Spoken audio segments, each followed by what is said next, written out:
Let's talk about something we all carry, often without realizing it, our emotional past.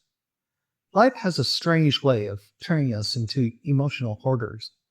We start out thinking we're just collecting a few meaningful experiences, but over time it turns into a full-blown warehouse of outdated memories, old wounds, and mental clutter that follows us everywhere we go. Now, some people manage to curate this emotional inventory into something manageable, but others, let's be honest, are housing emotional antiques from decades ago. Grunges so old they might qualify as heirlooms. And the issue isn't the collection itself, it's the fact that this collection quietly starts running the show like an unwelcome roommate who doesn't pay rent but insists on controlling the vermin's sat. Our unresolved past starts influencing our presence, our relationships, our decisions, our self-worth. And the kicker? Most of this isn't conscious. We don't wake up and say, today I'll let my teenage insecurities decide how I handle this work project. Yet, here we are, living out the same emotional storylines, just with different actors and backdrops. But the good news is, we're not doomed to rerun these episodes forever. We hold the key. We always have it. We just forget, distracted by trying to redecorate the prison cell instead of walking out of it. Before we can truly let go of our past, we need to look at how we usually deal with emotions, and more specifically, how we avoid them. There is this unspoken pyramid of emotional processing, and at the top is the classic expression. Punching pillows, screaming in your car, writing angry letters you'll never send. This can feel like release, but often it's more like rehearsing the pain. The more you act it out, the more you reinforce the emotional wiring. It feels productive, and what it often does is deepen the groove. It's where giving a standing ovation to the part of you that's hurt, instead of gently asking it to take a bow and exit stage left. One step down is suppression, the polished performance of pretending everything's fine. Many of us are taught to be strong, to be polite, to be composed. So we shove our emotions into a mental storage chest and we just lean against the door of it. But what happens? The pressure builds. Eventually something trivial, a burnt piece of toast, a low reply to a text, triggers a meltdown. Not because of the toast, but because it's the final straw. And then there's repression, the basement level of emotional avoidance. This is where feelings go into deep freeze. You don't even know if they're there anymore. But they haven't vanished, they've just gone underground, influencing our choices from behind the scenes. Think of it as an emotional autopilot. You keep dating the same kind of person or sabotaging your success and wonder why life feels like deja vu. Repression is the culprit. It hides the origin and not the influence. So what do we do instead? That's where the real work begins, with surrender. And I know that word carries a ton of baggage. It sounds passive, like giving up. But real surrender isn't about waving the white flag. It's not becoming an emotional doormat. Surrender is presence without resistance. Imagine an Aikido master who doesn't oppose force, but moves with it. That's the energy we're aiming for. Emotions are just energy passing through. You don't need to grab them, fix them, or suppress them. Just allow them to exist.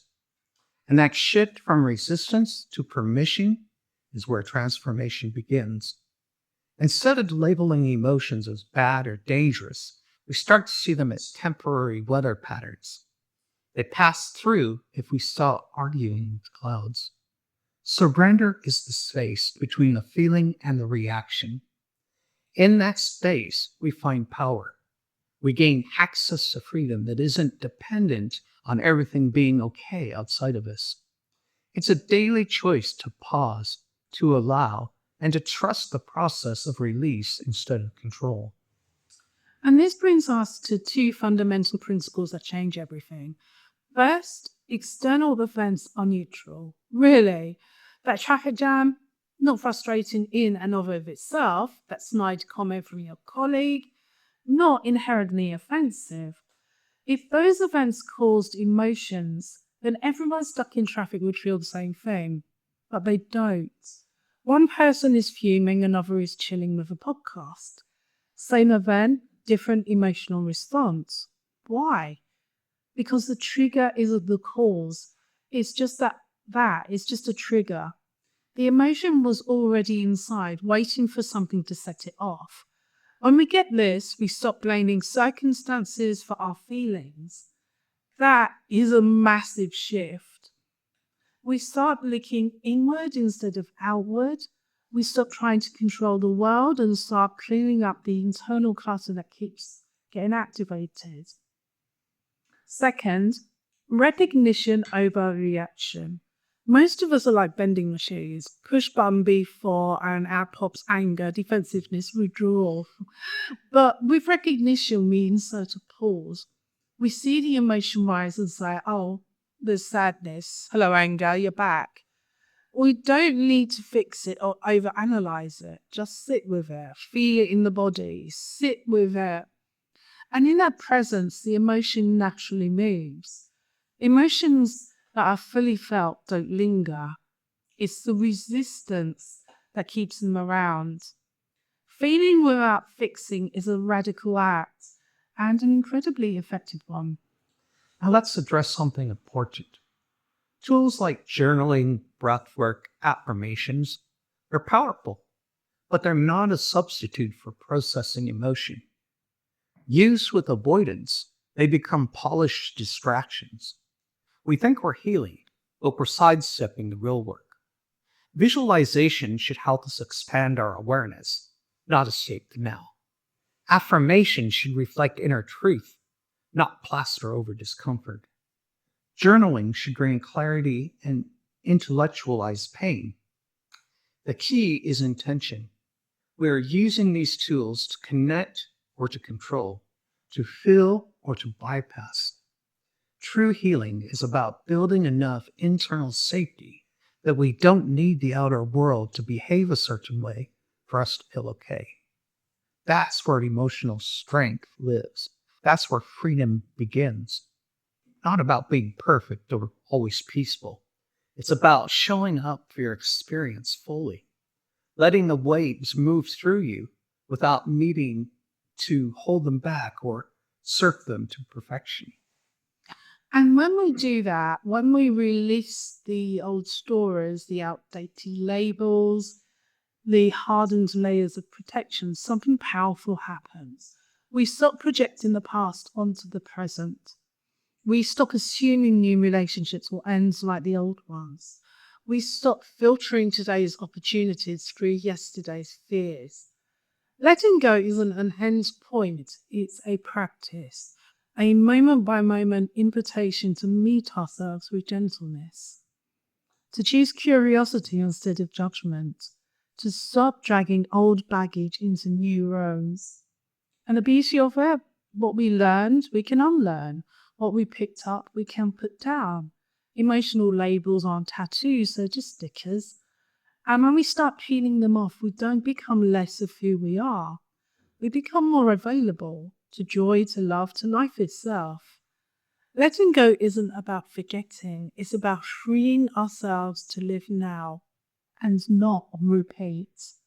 If any part of today's conversation landed for you, if you recognized yourself in the stories, the patterns, or the emotional loops, take that as a sign. Not that something's wrong with you, but that something in you is ready to shift. And if you're on this journey of conscious living and emotional freedom, we'd love to walk it with you. So take a moment to like this video if it gave you something to think about. Subscribe if you want more deep dives into emotional healing and inner liberation. And leave a comment sharing your own experience with breaking the cycle of emotional repetition. And don't forget to ring that bell so that you never miss our offerings. Thanks for watching, and more importantly, thanks for showing up for yourself. Until next time, think differently, dream boldly, and create consciously.